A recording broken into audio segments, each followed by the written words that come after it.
your team. My name is Ria Chabra. I've got around 5+ years of experience of working with companies like Infosys, CloudWire, and ISG. And this course will be conducted by me as well as Advocate Aditya Rana. He's Supreme Court advocate with 10+ years of experience. So partly I'll be conducting the course and the other rest part will be conducted by him. The course will cover both the aspects, theoretical as well as practical. So you'll just not be learning about the theory of consumer or what are the things covered under the act, but you'll also be learning how to actually apply them, how to file for a consumer complaint, the practical scenarios you'll be learning by way of different examples, who comes under the definition of consumer, what type of cases you can expect, and how you can also how this course will benefit you in your career as well.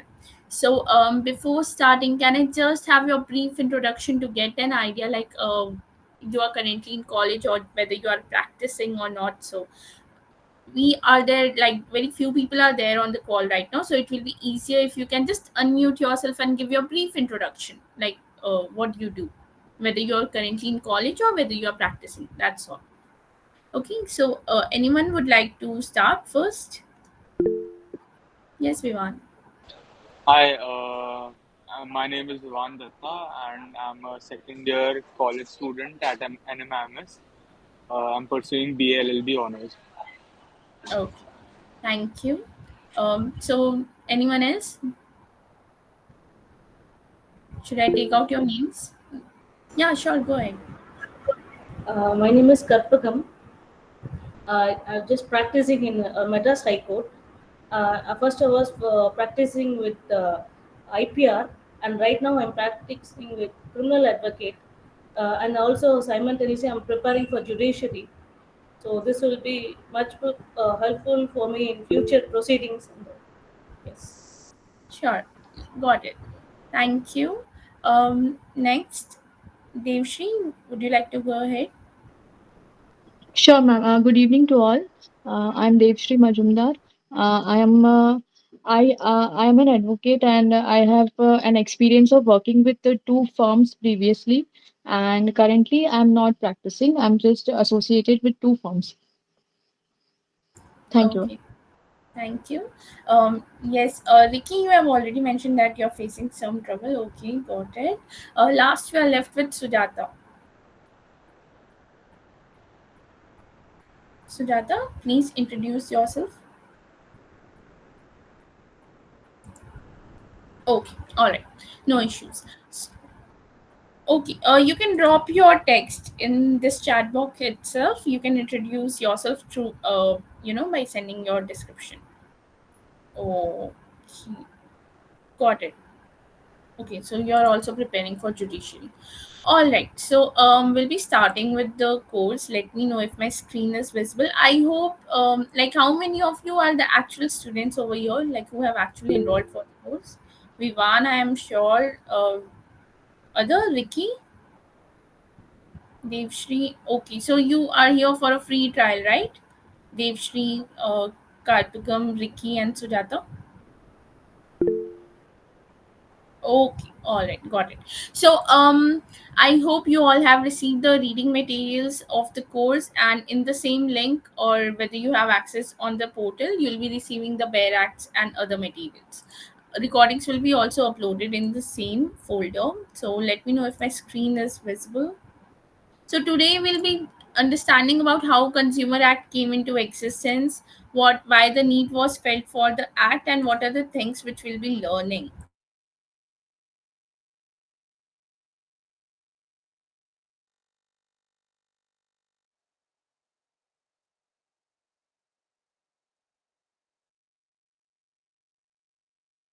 And ma'am, sorry for interruption.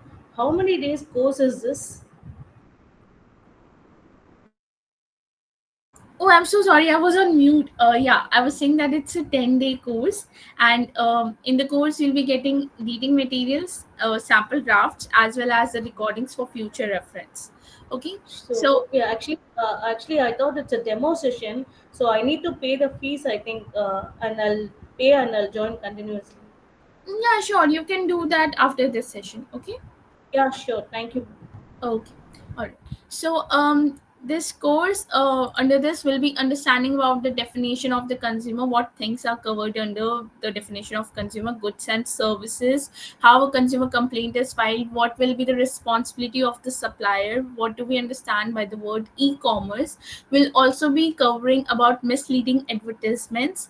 And in today's era, as we all are currently purchasing things online, we'll also be discussing various case laws and different consumer complaints which are filed online. So I hope my screen is visible. Just confirm on the same. Yes, ma'am. Okay, great. Thank you.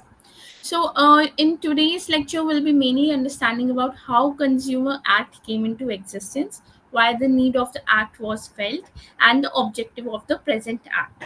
Okay. So, initially we'll be understanding about what's the present scenario. Then we'll be understanding that why and how this course can help you out in your career. So, till this date, the first Consumer Protection Act came into year 1986, and till this date only 20% people are aware about the act, and only 42% of the people are aware about their consumer rights. So you can understand in this manner that how much less awareness about the topic is there in the market. Not many people know, and many people are subject to this infringement of their consumer rights and other things because of lack of awareness. So as a lawyer, we are obliged to have proper understanding about the consumer protection rights, what are the rights given by the act, how we can help the consumers. And by way of understanding, it doesn't mean that we'll be just helping out the general public, we'll also be helping out the companies as well. How we'll be understanding that.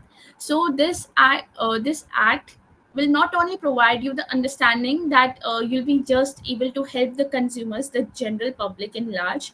And if you are keeping yourself updated with the nowadays news, that every now and then people come across that they are finding their goods defective. Like recent cases were there where people found a finger on ice cream they ordered online, or a blade on their food product which they ordered online. So such cases will be dealt under Consumer Protection Act only, because of deficiency of services or defect of good and other things. So now let us understand, apart from general consumers in large, how this course can help you in corporate sector as well. So if you are planning to create your career in corporate, it doesn't define you by way of any particular act. Like there's no defined act that will get you a job in corporate, because it's a vast field, be it judiciary, be it litigation, or be it corporate. Not a particular subject can define it. It will be covered by various other acts and subjects. So similarly, Consumer Protection Act also plays a role in your corporate sector, because if you are working in a company, you should be aware of the ethical considerations and the regulations that company has to follow in order to be upfront with the law, like what are the rules and regulations and companies following properly. So there are certain ethical considerations, like you should be aware of the law that companies have to comply with in order to not face any cases or challenges. Other thing is that with evolving technologies, there has been high demand of consumer lawyers. So every now and then people are getting like fraudulent activities are being conducted online or offline. So now mainly transactions take place online. We do online day-to-day transactions, banking, Google UPI and all, right? So by way of that also you can file a complaint against the bank itself. Okay, so to come up with that, have you, like, I believe you all use UPI, right? Yes or no? Yes, ma'am.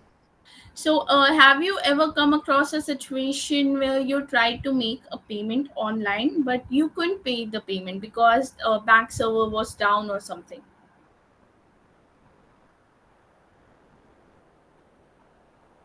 Yes, ma'am. Okay. So, do you think that in such scenario you can file a case against a bank because you couldn't make the payment since the server was down?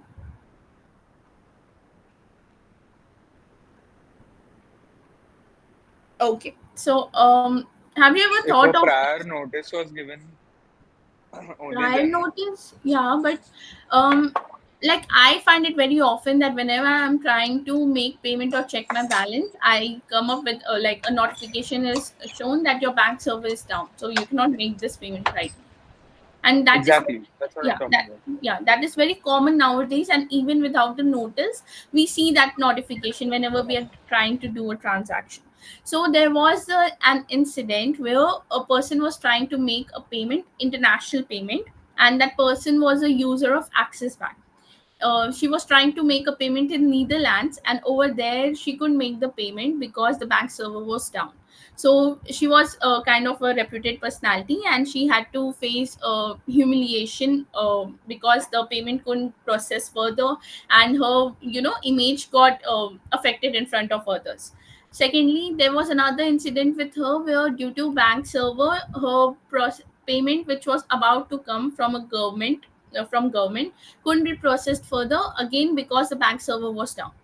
On complaining about the same, the bank said that this will not be coming falling under deficiency of service. The reason being, it was a force majeure clause, that it was an unexpected situation, so we couldn't notify you early about the same and all. But because the bank was obliged to provide a service, court held that bank will be held responsible since they didn't provide proper notification. And every now and then, if you're facing a server issue or something, bank should notify you. If they're not notifying you, there is deficiency of service, and you can file a case against the bank for the same.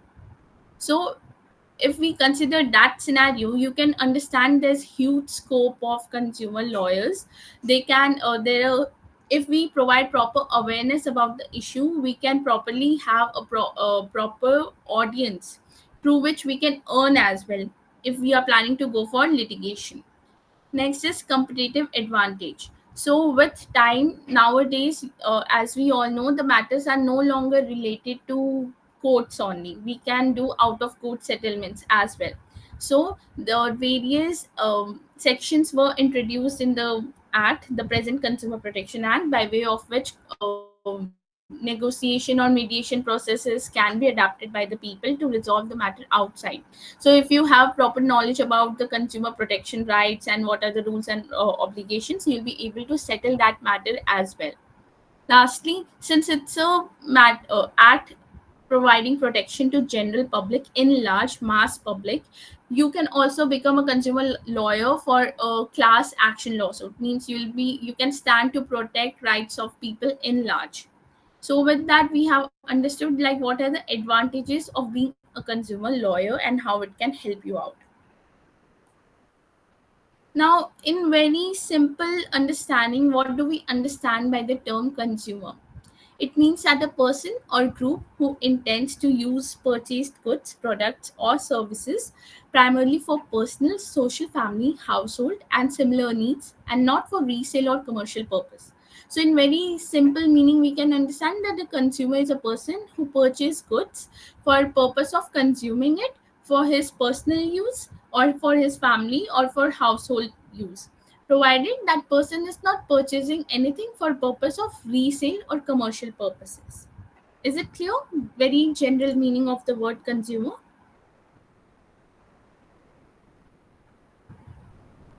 Okay, I will take it as yes. Now let us understand that how this act came into existence. So, the history of the consumer protection can be traced back to your times of Manusmriti and all. Back at that time, there were no codified laws, but there were for sure Manusmritis and other laws which were, created by kings and rulers of that time to protect the interest of the consumers. What they used to do, like Manusmritis itself, they provided that there should be ethical trade between the people, like fair trading should be there should not be any false weight or measures, standards should be there. So there were also laws that provided that whatever goods that are being sold, they should be of a particular standard quality, particularly in the sector of textile. So even at that time, consumer interests were given importance, and in case anyone was found doing any selling of any adulterated food or other products, they would have been held liable for making like adult bringing the health of the public at loss in that time. So the kings used to pass an order by uh, evaluating the situation, and used to pass the order based on whatever the scenario was.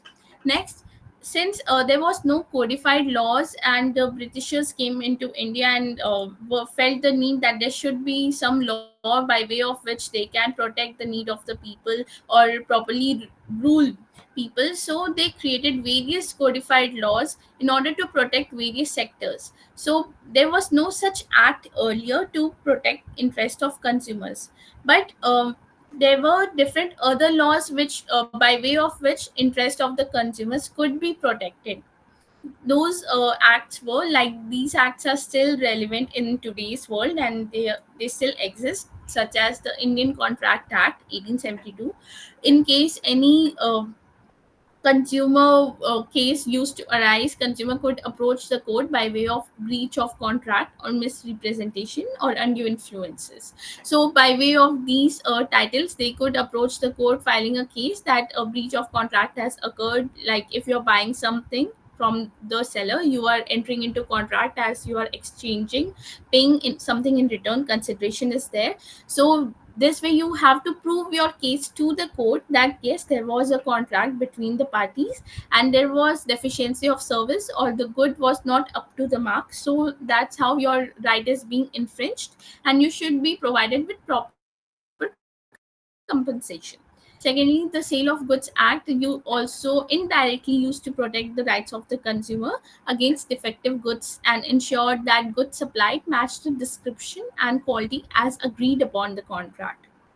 Next, we have is Drugs and Cosmetics Act. This act was brought in order to protect the interest of the consumers who are consuming drugs and cosmetics, to make sure that they are up to the mark, or they are safe to use, they are not hazardous and all. So keep a track on the same. This act was implemented.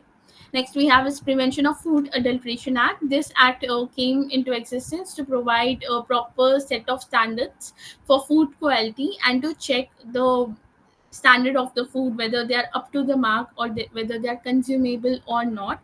So for such things, to keep a track on the same, this act was brought into existence.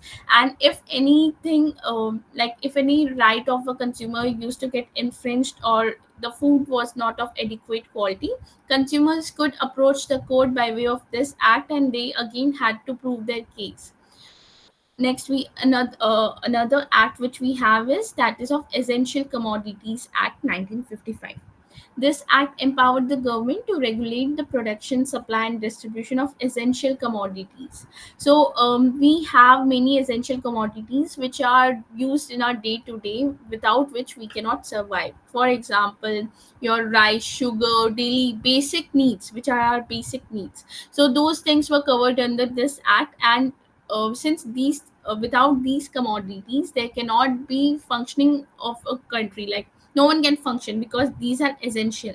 So many practices were done, like black marketing or holding of goods, to in order to increase the demand of the commodities. Several illegal practices were practiced.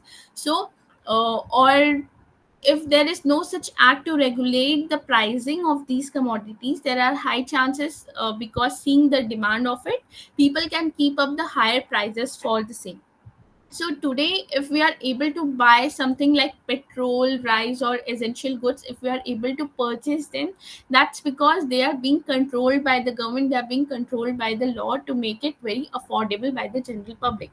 If there's no such regulation, we couldn't have afford the things. There will be proper capitalism in the market, and these things will not be affordable by us. So there's a proper law to regulate the same. So by way of Essential Commodities Act also, fair pricing was brought into existence, and many activities like hoarding and black marketing were prevented. Next is Monopolies and Restrictive Trade Practices Act 1969.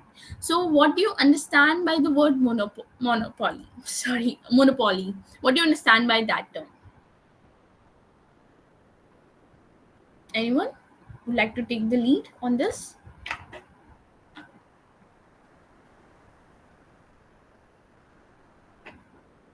Okay. So, the word monopoly simply means that um, there are different types of suppliers in the market. You When you go to a store, you'll be able to see like there are different companies selling chips. Like you have Lay's, and then you have Uncle Chips, the other brand, or you can also opt for Kurkure. Just example, okay, there are different variety of snacks which you can opt for. So what if you want Lay's, what if you are being just given the option to go for Lay's only and no other object, no other company? So that will be considered as monopoly, where only one person is ruling the market and there's no other competitor in the market. So in order to make that environment more competitive, in order to that no such organization can practice that way that there's monopoly. Like, let's say, just for an example, railway. Right now, like previously, monopoly of railway was just with the Indian government. Now the railway has been sold out, the private individual also have a share in it. But still till date, because of the railway is affects a general public in large, we cannot assign this thing to every other person. Like, not every person can come into the market and create their own railway line, right? So um, till this date, a monopoly of the government is there in the market, that there's only one supplier. What will happen if there's only one supplier in the market of a particular product? That supplier can rule the market. He can keep the pricing he wants to, he can provide the type of goods he wants to, irrespective of the quality. People will buy the goods from him because he's the only supplier in the market. So that's a monopoly market where the supplier rules. So, by way of the Monopoly and Restrictive Trade Practices Act, different regulations were made in order to provide fair competition in the market and to curb unfair trade practices, where no one is infringing the right of the other supplier or restricting other people from coming into the market. Next, we have Standards of Weights and Measures Act 1976. If you have seen the movie Nayak, you must have noticed that there was a scene where the person was selling rice. He was a government authorized seller. He was selling rice by following unfair trade practices. He had placed a magnet below the weighting machine in order to make the weight, like he was selling off very less quantity, but by weighing it, it was showing that he was selling off the right quantity. So that will, by way of Standards of Weight and Measures Act, those things are covered in the act, that whatever the person is selling is of adequate weight and is properly, like whatever is mentioned on the back of the product, it is up to the mark. So let's say if we are buying something from the market and it says that in the description it is of 250 grams, and on bringing it home we come into the conclusion that it is not 250 grams, it is just 50 grams. So over here, this the weight is not right, you have been not provided the adequate product and the quality, you can file a case against the supplier for the same. Next, we have is Prevention of Black Marketing and Maintenance of Supplies of Essential Commodities Act 1980. As the word clearly suggests, that this act came to prevent black marketing and hoarding of essential commodities. It empowers the government to take stringent action against those involved in such practices, thereby protecting consumers from exploitation during shortages.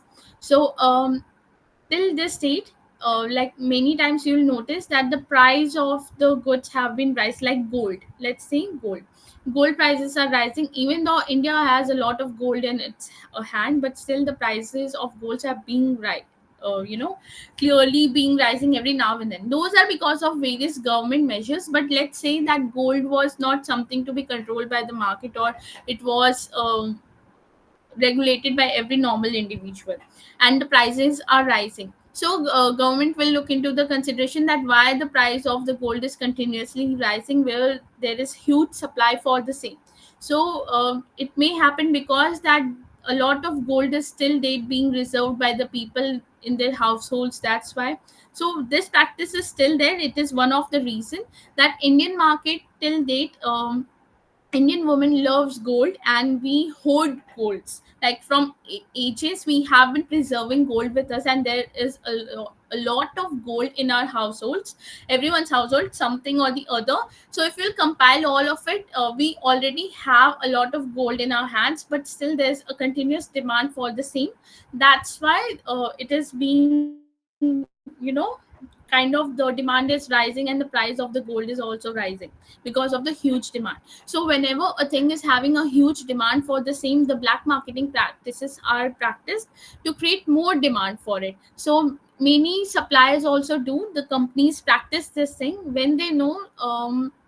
Another example can be when you, let's take X product. Okay, when a company is aware that right now the product is um, available in the market, or everyone is buying the product, it will supply and at a normal range, like it will provide the product at a normal range, whatever it is, let's say 10 rupees. But if it knows that in future the demand for this will be high, and supply will be less, like there won't be much quantity. Let's say coal, that X product is coal.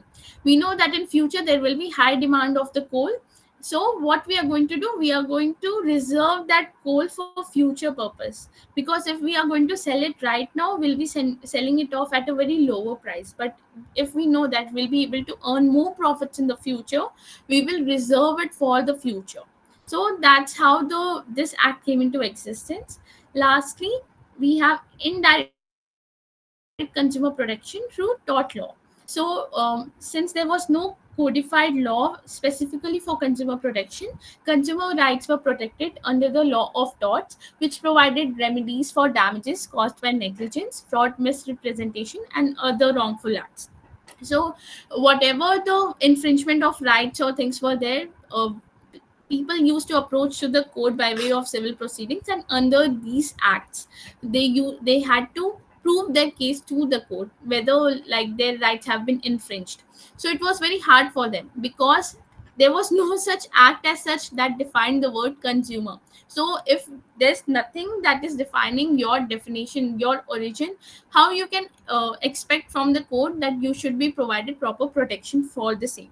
So there was various other factors which also made the need for the Consumer Protection Act very necessary, such as, have you heard of the case of Bhopal gas tragedy? Yes, ma'am. Yeah. So Bhopal gas tragedy, and there was another case of oleum gas leak case. These also Yes, contributed to yes, the ma'am. formation of the Consumer Protection Act. Yes. So these two acts also, made like contributed to the enactment of Consumer Protection Act. Reason being that when the Bhopal gas tragedy came, there was no such industrial regulation act which could make a proper track on the how industries should function, what are the practices they have to follow or they have to oblige with. Similarly, just after Bhopal gas tragedy, the other case that happened was the oleum gas leak case. This happened just after a year. So once this case also happened, there was a continuous demand and global rights, and people said that there's high need of consumer rights. Reason being, firstly, that consumer safety was not considered at all by any law. So by if when these tragedies happen, the need for the consumer rights happened, that people protested that there should be law to ensure strict frameworks to ensure industrial safety, as well as to protect consumers from hazardous industrial practices. Since these two cases impacted public in large, reason being that there was deficiency of check and everything regulations at industries end, there was negligence at their end, a huge public got affected for the same. So these act also contributed in enactment of Consumer Protection Act 1986.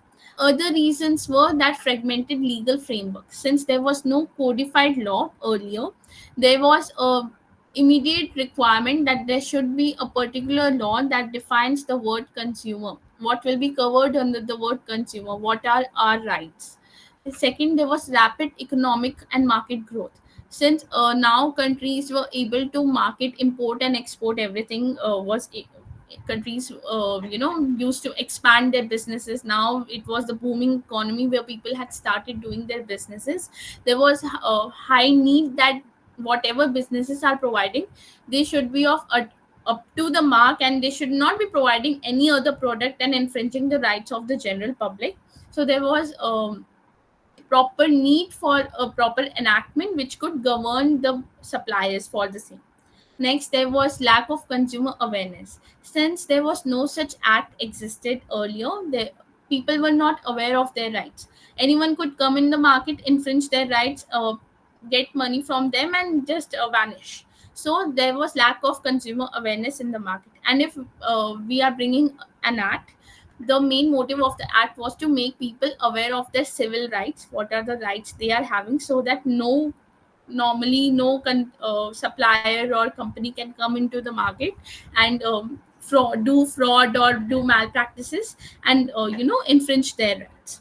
Next, there was inefficient dispute resolution mechanisms. So if there was no such act, it was very cumbersome for people to prove what has been done wrong to them, to prove that they have been provided with a defective product or service, what is the role of them and other things. So another thing was there, and since there was no such law, it used to take a lot of time in proving and providing proper evidences for the same. So another reason was that. Next is global influences and best practices. As I already said, since it was like this era was a booming one where businesses were coming into existence, so there was high global protest and other things, that there should be a proper act which is providing protection to the consumers. Next is promoting fair trade practices. As we already discussed, that there are different unfair trade practices like black marketing and hoarding of goods. So in order to make sure that the goods are not being unnecessarily restricted, there should be a proper law that can regulate these companies to make sure that the goods like essential commodities are properly being circulated in the market and no one is unnecessarily increasing the prices of these goods. And lastly, comprehensive consumer rights.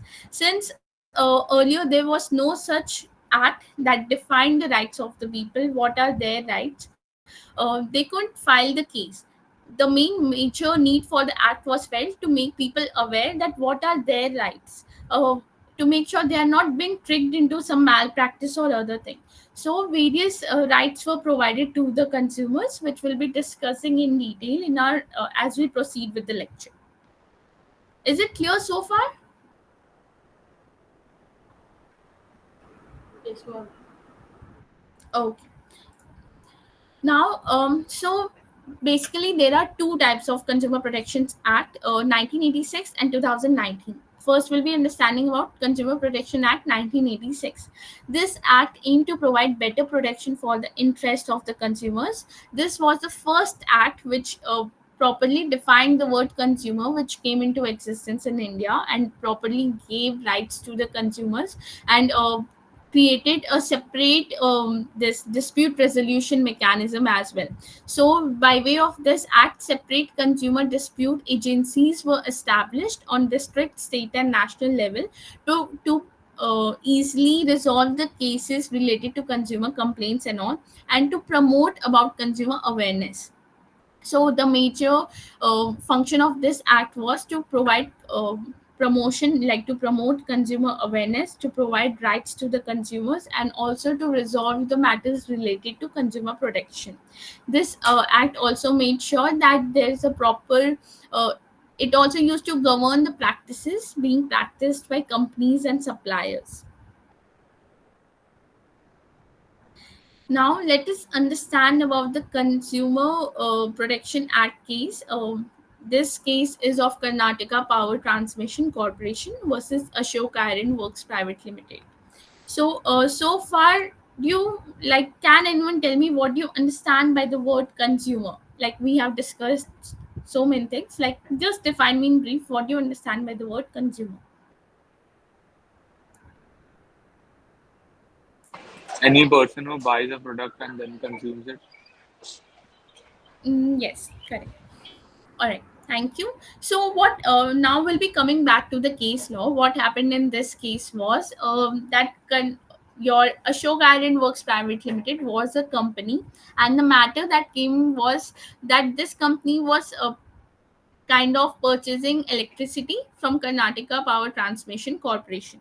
And there was a dispute with regard to an electricity bill, which Ashok Iron had already paid off, but the Karnataka Power Transmission didn't continue with electricity supply, despite that the bill was paid off, because of which Ashok had to bear with the damages. Ashok Iron Work Private Limited was a company over here, and since there was no electricity, work was stopped and it couldn't proceed further with its business. His business was also affected because of this.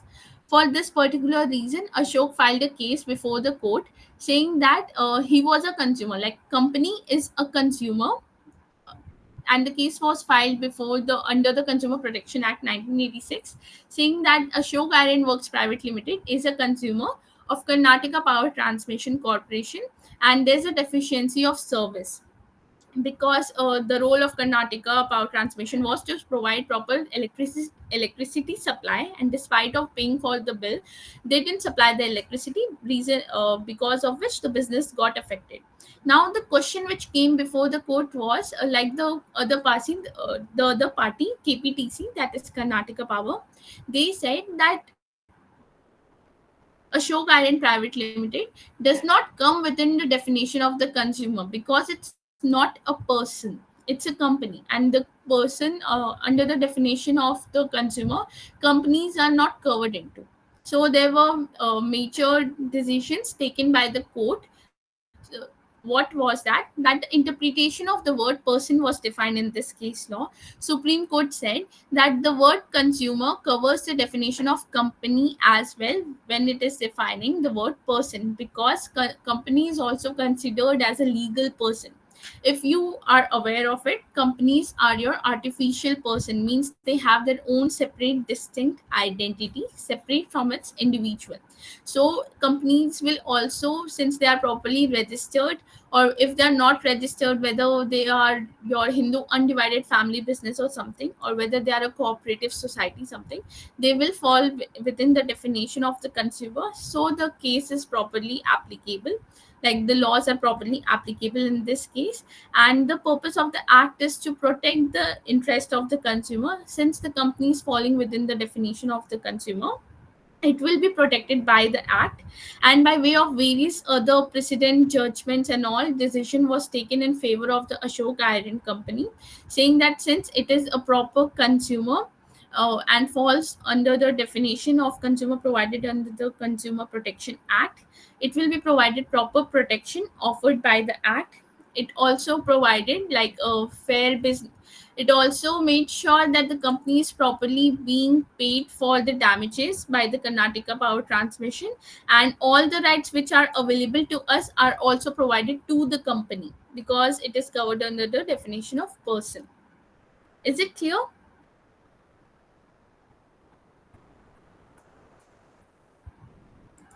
Okay, I'll take it as yes. Now, let us understand that since the definition of consumer also covers companies within its definition, still there were major drawbacks present in this act that led to amendment of the Consumer Protection Act, like 2019, which was brought.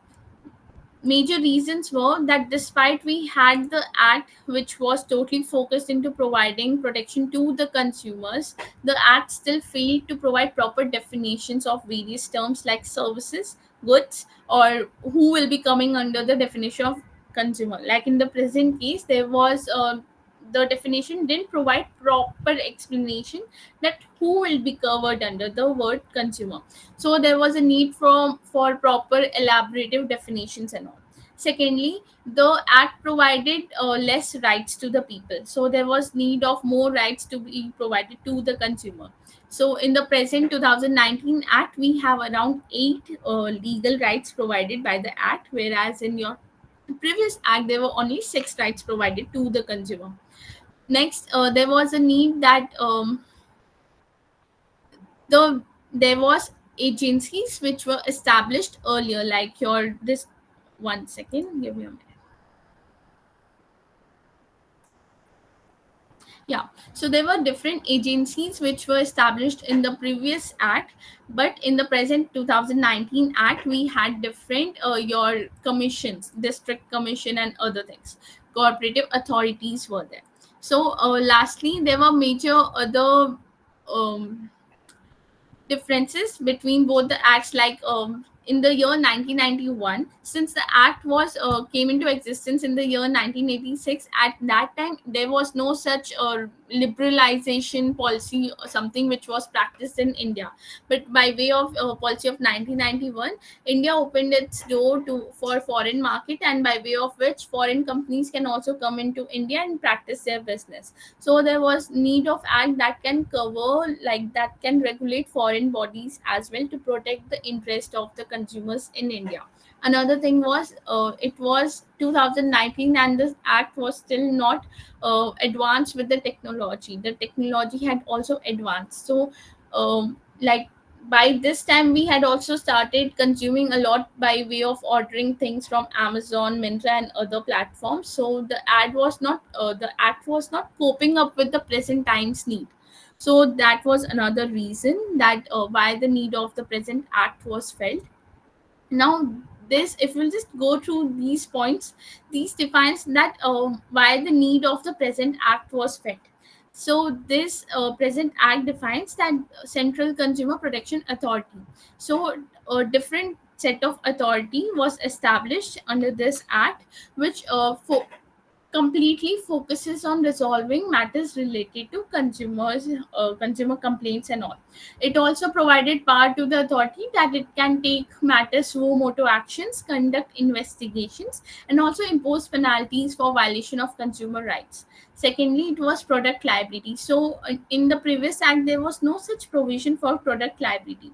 What is product liability? It means that it is the duty of the supplier that whatever they are supplying you should be proper, should be adequate, should not be like defective or something. So the concept of product liability was introduced in the present act, that is of 2019. Next, we have e-commerce and online transactions. What it says is that recognizing the rise of e-commerce, the act brought online retailers and marketplaces under its purview. So by way of this act, not only the people who are doing business offline, like through stores and all, can be covered under the definition of suppliers, but also people who are providing services online will also be covered under the definition of provider, service provider and all. Next, we have a simplified dispute resolution.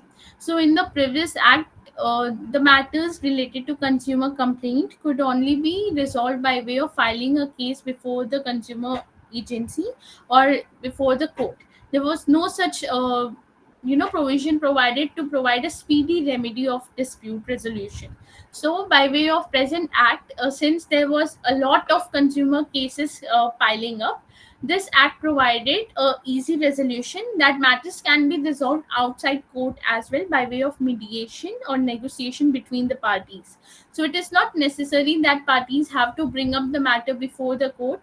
If they find that they can settle the matter outside court by way of mutual understanding, they can settle the matter in a friendly manner. So these were the major things which were introduced in the present act. Now, this is the major difference between both the acts. First is your caveat emptor and caveat venditor. Can anyone tell me, like, make a guess what can be the difference between these things? Have you heard of the word caveat emptor? It's something bias beware. Yes, correct. So, the word caveat emptor majorly focuses on the product, saying that let the buyer beware. It is the duty of the buyer that they have to be aware while purchasing a product, and it is not responsibility of a seller that they have to provide a, they have to make sure that the buyer is completely obliged with the same. So in the previous act, it was majorly focused on the caveat emptor. It said that let the buyer beware. It was a traditional approach that whoever is purchasing the product should make sure that they have properly inspected the product carefully, that it is functioning or not. So if you can, we do practice that whenever we go to purchase a product, let's say a fan, if we are fan, if not fan, I'll take it light bulb. So if we are going to purchase a bulb, we make sure that it lightens up, like the supplier, like the storekeeper, they show that yes, the bulb is properly functioning and you're purchasing it at a good quality, like it is properly out of defects and nothing is there, it is not defected. So that's how the things are done. Like buyer had to make sure that the product which they are buying at the store, when they are buying it, it is up to the mark, it is not defected or anything, and they are paying for the same and going. And whatever happens later on, it will not be the obligation of the seller to compensate for the same. If like after purchasing the bulb, if you go home and it stops working, the seller shall not be held responsible for the same, because the product which was provided to you was up to the mark. So this majorly focused on that. Now, by way of present act, that is Consumer Protection Act 2019, the major burden of making sure that the product is up to the mark was shift to the seller, that it will be the seller's responsibility that the product which they are selling is up to the mark, and if they are not up to the mark, they shall be held responsible for providing for the compensation and loss which the consumer had to bear for the same. So you can understand the way of shift of burden, like how things work over here. Your caveat vendor majorly focuses on the let the seller beware, that it is the major responsibility of the seller to make sure that the product which they are providing is of a reasonable quality and fit for the purpose. Now, I'm giving you a scenario. Analyze it. Do you think like you went to the store, you purchased a fan, but you knew that the fan's wings were not proper, like it was bended, so it cannot function properly, but despite of that you asked the seller to give you a discount on the same and you purchase the product. So after that, bringing it home, you find that the fan is not functioning at all.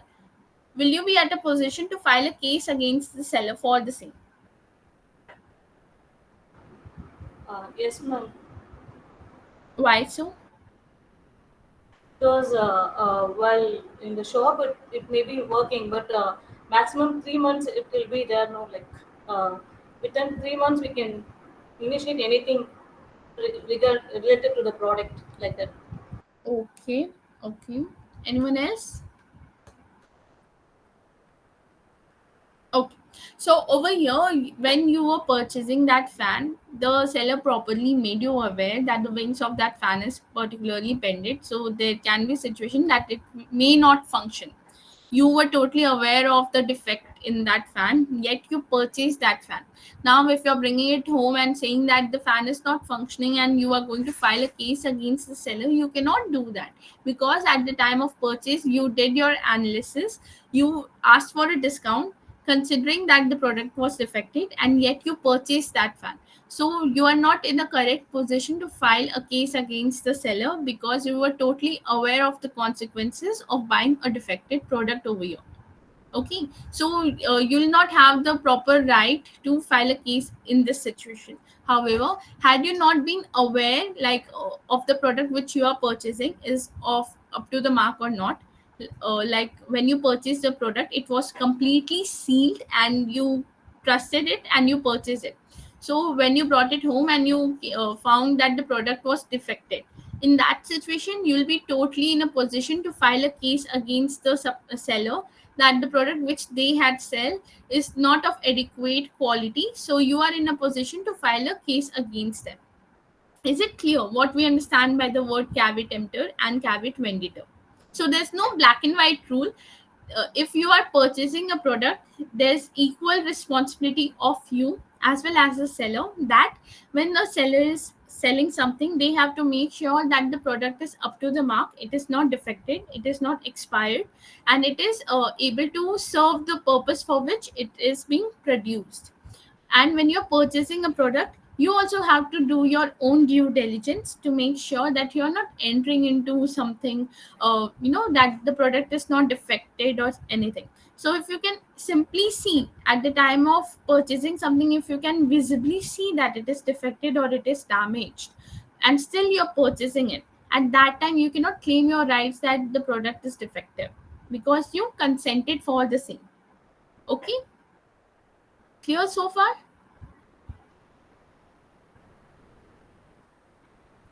Okay.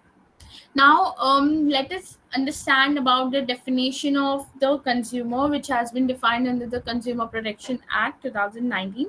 Your section 2D mainly describes about the word consumer. It says that any person who buys any goods for a consideration which has been paid or promised, or partly paid and partly promised, or under any system of deferred payment, and includes any user of such goods other than the person who buys such goods for consideration, paid or promised, or partly promised, or under any system of deferred payment, when such use is made with the approval of such person, but does not include a person who obtains such goods for resale or for any commercial purpose. So we'll be firstly dividing this first part, we'll be understanding this.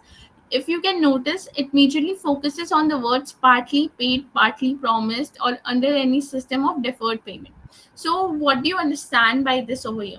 This major section covers all types of payment criteria, whether you have completely made the payment for the product, whether you have partially paid, or whether you are currently paying for it, like in installments or something. So nowadays, everything, like major things, everyone purchase some things, goods and services nowadays by way of EMI option. We have the EMI easily accessible to everyone, so we don't make the proper payment or complete payment at the time of purchase. We have the option to pay partly for the same. Or if we go for the services like your insurance, if we are like we pay monthly or yearly installments, like uh, insurance installments are paid monthly or yearly. We don't pay for the overall thing at once, even though we do have that option, but we yet major people pay for it on monthly basis, so we are not paying overall um, amount for the same altogether. So does that mean that we will not be covered under the definition of the consumer because we have not completely paid for the service? No, the Consumer Protection Act also covers the people under the definition of the consumer who have made partial payment or even promised to pay in the future. So let's say if I have approached to a software engineer to create an application for me, and I have promised him to pay around 10,000 for creating that application. Now that person is creating that application, I have given him set of instructions that how they have to create that application. After once a prototype or once the application is created, uh, I got to know that application, like I'm yet to make the payment. Like I have just given him the initial amount to start with the work, but I haven't made him full amount for the same. But I've promised him that once the application has gone through proper check, and rules and regulations are properly checked, it is up to the mark, I'll make him the full payment for the same. Now on specifying, on doing a check on the application, I saw that the way he had created the application, there's a bug in the app which can directly abstract all the data of the people who will be using that app and sell it to the sell it to the Chinese government or something. So in that scenario, I'll say that he has not provided adequate service to me there's a bug in the application and I'm not going to pay him for that, even though he had created an application, a proper functioning application for me, yet it is not functioning properly. So in that scenario I can file a like case against the person. Like if that software engineer goes and file a case against me saying that I had promised him to pay for the services and I have not properly paid him for the same, I will be protected under the Consumer Protection Act. Reason being that I had made him promised. I am a consumer in this scenario. I had made him a promise for paying for the application, and since the app was not up to the mark, I'll not be liable to pay him for the same. So that thing is also covered. Next is there should be proper exchange of consideration. You become a consumer when you have promised to pay for something. We are no longer in a barter system economy where goods are being exchanged. So there is a proper exchange of consideration, money, where we are purchasing goods, irrespective of the fact whether the goods have been properly paid or partly paid. There is a like communication of consideration in between, so you'll be considered as consumer. Now make a guess, like we all have received gifts every now and then, right, from our friends, families, or anyone. So let's say A has gifted something, a mobile phone to B, and B is the one who will be using that mobile phone, but he saw that the mobile phone is no longer functioning, it is not functioning properly. So in this situation, who will be covering under the definition of consumer? According to you, who will be the consumer? Whether A will have the right to file a case against the mobile company, or whether B will have the right to file a case against the company.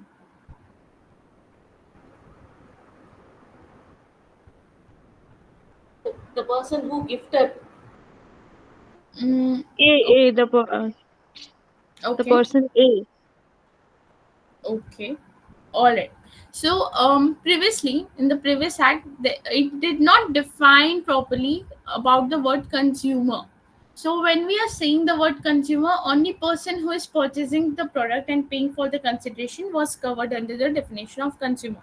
But the present act covered people who are using the product by way of consent, as well as the people who are using the product by way of gift. So in this situation which I gave you, B was actual consumer, even though he received the product as a gift.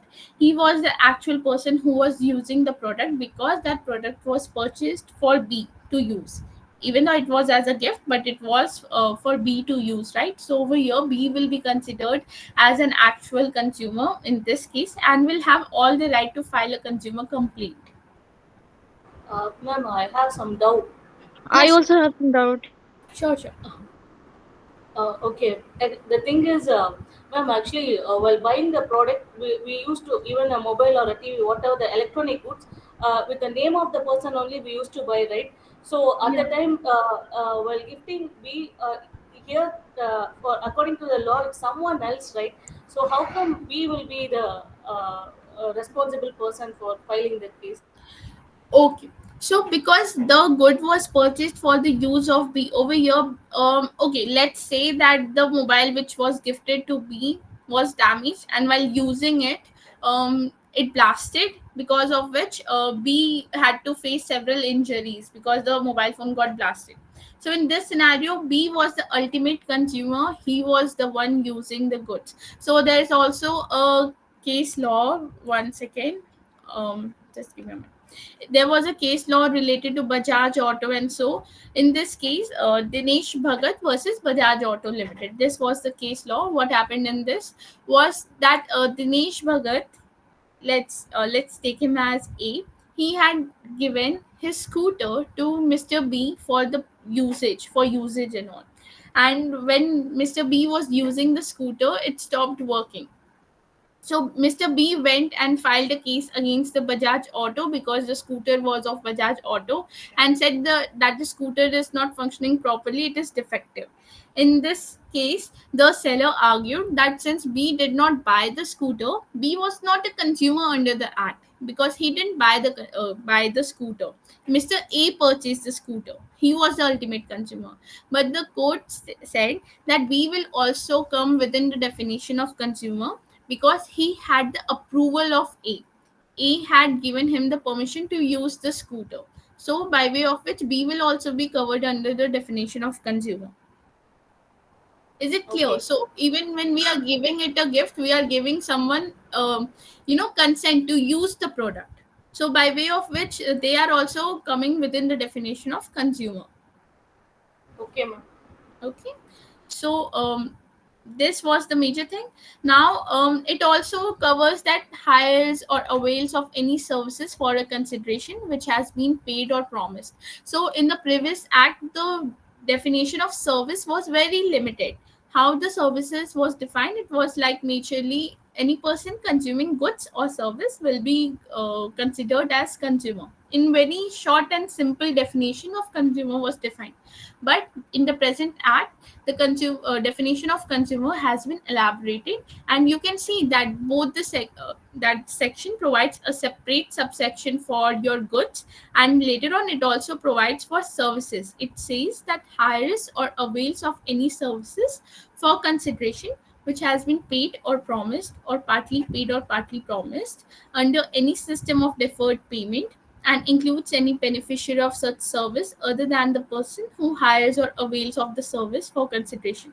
So same what we have understood about your this goods, right? That let's say if Mr. A has booked urban clap for Mr. B, in similar law will be applicable over here, because Mr. B is the ultimate consumer. He is receiving services from urban clap, even though Mr. A has is the ultimate one who has properly registered or signed in his account and purchased the package and called for services, but the ultimate consumer is Mr. B. So he will be covered under the definition of consumer, and he'll be having the right to file a case against the urban club because he was the ultimate one having benefit of that service. Another thing is that your definition also talks about what type of things cannot be covered. So if someone is purchasing a product for the purpose of resale or commercial purpose, they will not fall within the definition of the consumer. In that scenario, we are talking about over here the commercial purpose. Now let's say you have purchased Mr. A has purchased a truck with which he is planning to start his business. Okay. um, do you think he will be falling within the definition of consumer because he has purchased that truck for a commercial purpose? He'll be earning through that.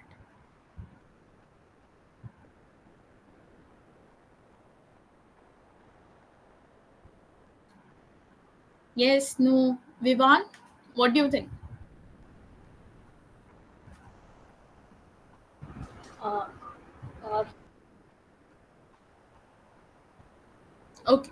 So over here, since Mr. A had purchased the truck for the purpose of commercial purpose for, earning out of it, he will still be covered under the definition of consumer. Reason being, he had purchased that truck for personal use. So if we start if we don't cover the definition of consumer in a manner that people who are purchasing the product to do their business in that manner, we are not providing proper rights to the consumers, because everyone is a consumer if they are purchasing things for their benefit. Like if we purchase a laptop, we are even if we are using it for the business, we will be covered under the definition of consumer, provided that if I'm purchasing the laptop and reselling it to someone else, I'll not be covered under the definition of consumer because I earn profit out of it in a different manner. Are you getting it over here?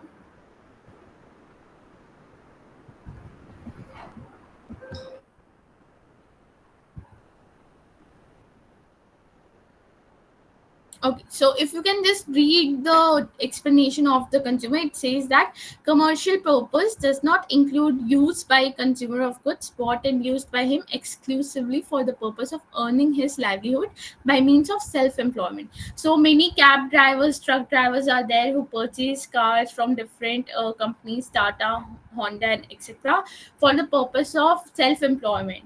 So in that case, they do have a commercial purpose, but that commercial purpose is to earn their livelihood, to earn for themselves, for self employment. However, if someone is purchasing a product, like a company like, in let's say Infosys has purchased multiple laptops for the purpose of usage of those laptops by its employees. It is purchasing that laptop so that its employees can use the same. Now, instead of that usage, if Infosys decides that it wants to resell those laptops and earn profit out of it, let's say it had purchased that laptop for rupees 10,000 and now it is selling off at 20,000, there's a different purpose. It will not be covered under the definition of the word consumer, because now he's becoming kind of supplier and selling those products. So if any case arises, Infosys cannot file a case against the company that they provided him defective material. Such case shall be dealt under Sales of Goods Act or other, by way of contract or other things.